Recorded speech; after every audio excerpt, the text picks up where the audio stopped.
മക്കളെ കഴിഞ്ഞ 2 വർഷത്തെ ട്രെൻഡ് അനുസരിച്ച് നോക്കുകയാണെന്നുണ്ടെങ്കിൽ ഈ വർഷം record number of registration JEE main ഉണ്ടാവുമെന്നാണ് എല്ലാവരും വിചാരിച്ചത്. പക്ഷേ ഇപ്പം നിങ്ങൾ അറിഞ്ഞോന്നറിയില്ല, നമ്മൾ ഇതുവരെ നവംബർ 15 വരെയുള്ള കണക്ക് നോക്കുകയാണെന്നുണ്ടെങ്കിൽ ഏറ്റവും ലോവസ്റ്റ് നമ്പർ ഓഫ് രജിസ്ട്രേഷൻ ആണ് ഈ വർഷത്തെ ജെഇ മെയിൻ ഇതുവരെ ഉണ്ടായിട്ടുള്ളത്. അതിന്റെ കാരണം നിങ്ങൾക്കൊക്കെ അറിയാം.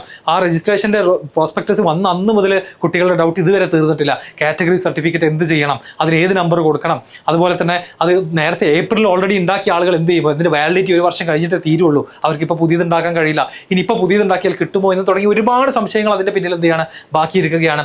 അതുപോലെ തന്നെ SSLC ബുക്കിലെ പേരൊന്നാണ്, ആധാർ കാർഡിലെ പേര് മറ്റൊന്നാണ്. അപ്പം അവിടെ വെരിഫിക്കേഷൻ മാച്ചിങ് പ്രശ്നം വരുന്നുണ്ട്. അതിനൊരു താൽക്കാലിക സൊല്യൂഷൻ വരെ NT അനൗൺസ് ചെയ്തിട്ടുണ്ടായിരുന്നു.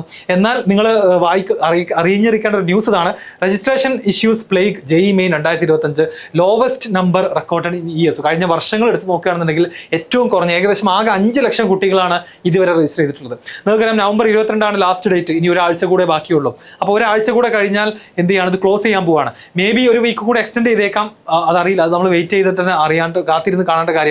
5.1 lakh സ്റ്റുഡൻസ് മാത്രമാണ് ആദ്യത്തെ 2 ആഴ്ചയിൽ രജിസ്ട്രേഷൻ കംപ്ലീറ്റ് ചെയ്ത് ഫീസ് അടച്ചിട്ടുള്ളൂ. ബാക്കി ആൾ ഇപ്പോഴും വെയിറ്റ് ചെയ്തുകൊണ്ടിരിക്കുകയാണ് എന്ത് ചെയ്യണമെന്ന് അറിയാതെ. അപ്പോൾ ഇത് സത്യം പറഞ്ഞാൽ കുട്ടികളെ ഭാഗത്ത് നിന്ന് നോക്കുകയാണെന്നുണ്ടെങ്കിൽ ഒരു ബുദ്ധിമുട്ട് തന്നെയാണ്. കഴിഞ്ഞ വർഷത്തെ സെഷൻ 1 നോക്കുകയാണെങ്കിൽ 12.2 ലക്ഷം കുട്ടികളാണ് ഫീസ് അടച്ചുകൊണ്ട് രജിസ്ട്രേഷൻ കംപ്ലീറ്റ് ചെയ്തിട്ടുള്ളത്. അപ്പോൾ നമുക്ക് ഡിഫറെൻ്റ് ആയിട്ടുള്ള കാര്യമായിട്ടുള്ള പ്രശ്നം ഇതാണ്. OBC ആൻഡ് EWS സ്റ്റുഡൻസിനെ സംബന്ധിച്ചിടത്തോളം അവർക്ക് ഇപ്പോൾ എന്ത് വേണ്ടി വന്നു, കാറ്റഗറി സർട്ടിഫിക്കറ്റിൻ്റെ നമ്പർ, ഇഷ്യൂ ചെയ്ത നമ്പർ, ഇഷ്യൂ ചെയ്ത ഡേറ്റ്, ഇഷ്യൂ ചെയ്ത അതോറിറ്റിയുടെ പേര് ഫില്ല് ചെയ്യേണ്ടതായിട്ട് വന്നു. അതേ നമ്പർ തന്നെ അഡ്മിഷൻ സമയത്ത് പ്രൊഡ്യൂസ് ചെയ്യണോ എന്നുള്ളതാണ് ഒന്നാമത്തെ ചോദ്യം. അപ്പോൾ ഓൾറെഡി സർട്ടിഫിക്കറ്റ് കയ്യിലുള്ള ആളുകൾ അവരിപ്പോൾ അവരുടെ കയ്യിലുള്ളത് വെച്ച് അപ്ലൈ ചെയ്ത് കഴിഞ്ഞാൽ ഇനി അഡ്മിഷൻ സമയത്ത് അവർ പുതിയത് ഉണ്ടാക്കേണ്ടി വരും. കാരണം അപ്പോഴത്തേക്കും വാലിഡിറ്റി തീർന്നിട്ടുണ്ടാകും. ഫെബ്രുവരിയിൽ, മാർച്ചിൽ, ഏപ്രിലൊക്കെ ഉണ്ടാക്കിയ ആൾക്കാരാണ്. അപ്പോൾ അവർക്ക് കിട്ടാൻ പോകുന്നത് പുതിയ സർട്ടിഫിക്കറ്റ് ആണ്, അവരുടെ അതിൽ പുതിയ നമ്പറാണ് ഉണ്ടാവുക. അത് എന്ത് ചെയ്യും, അത് അക്സെപ്റ്റ് ചെയ്യില്ല. ഇങ്ങനെ തുടങ്ങി ഒരുപാട് സംശയങ്ങൾ കുട്ടികൾക്കും ടീച്ചേഴ്സിനും എല്ലാവർക്കും ഉണ്ട്. ഇപ്പോഴും അതിനൊന്നും ഒരു സൊല്യൂഷൻ ആയിട്ടില്ല എന്നുള്ളത് തന്നെയാണ് പ്രധാനപ്പെട്ട കാരണം. Obstacles for OBC and EWS students തന്നെയാണ് ഇതിനുള്ള കാരണമായിട്ട് വന്നിട്ടുള്ളത്.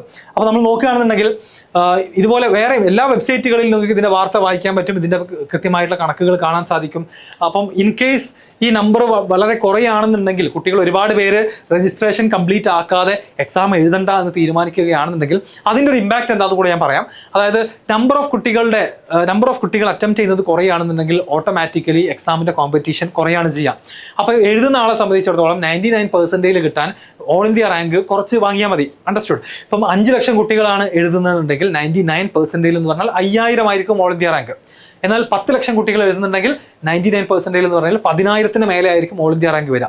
ഈ ഒരു ഡിഫറൻസ് എല്ലാവർക്കും അറിയാമെന്ന് വിചാരിക്കുക. അപ്പോൾ നമ്പർ ഓഫ് സ്റ്റുഡൻസ് കുറയാണെന്നുണ്ടെങ്കിൽ തീർച്ചയായിട്ടും അഗെയിൻ ജനുവരി സെഷനിൽ നിങ്ങൾക്ക് നല്ല റിസൾട്ട് ഉണ്ടാക്കിയെടുക്കാൻ ആക്ച്വലി വളരെ എളുപ്പമായിരിക്കും, നല്ല പെർസെൻറ്റേജ് ഉണ്ടാക്കിയെടുക്കാൻ എളുപ്പമായിരിക്കും. ആൻഡ് ഫൈനലി ഇതേ പെർസെൻറ്റേജ് തന്നെയാണ് ബെസ്റ്റ് ഓഫ് 2 എന്നുള്ള രൂപത്തിൽ പരിഗണിച്ച് ഫൈനൽ റാങ്ക് ലിസ്റ്റ് പബ്ലിഷ് ചെയ്യുന്നത്. എന്നാൽ അത്തരത്തിലുള്ള പ്രശ്നങ്ങളൊന്നും ഉണ്ടാവില്ല എന്ന് വിചാരിക്കുന്നു. അടുത്ത ദിവസങ്ങൾക്കുള്ളിൽ തന്നെ ബാക്കി എല്ലാ ആളുകൾക്കും ഇനിയും ഒരു 5, 6, 7 ലക്ഷം കുട്ടികൾ ഇനിയും അപ്ലൈ ചെയ്യാൻ ബാക്കിയുണ്ടാകും.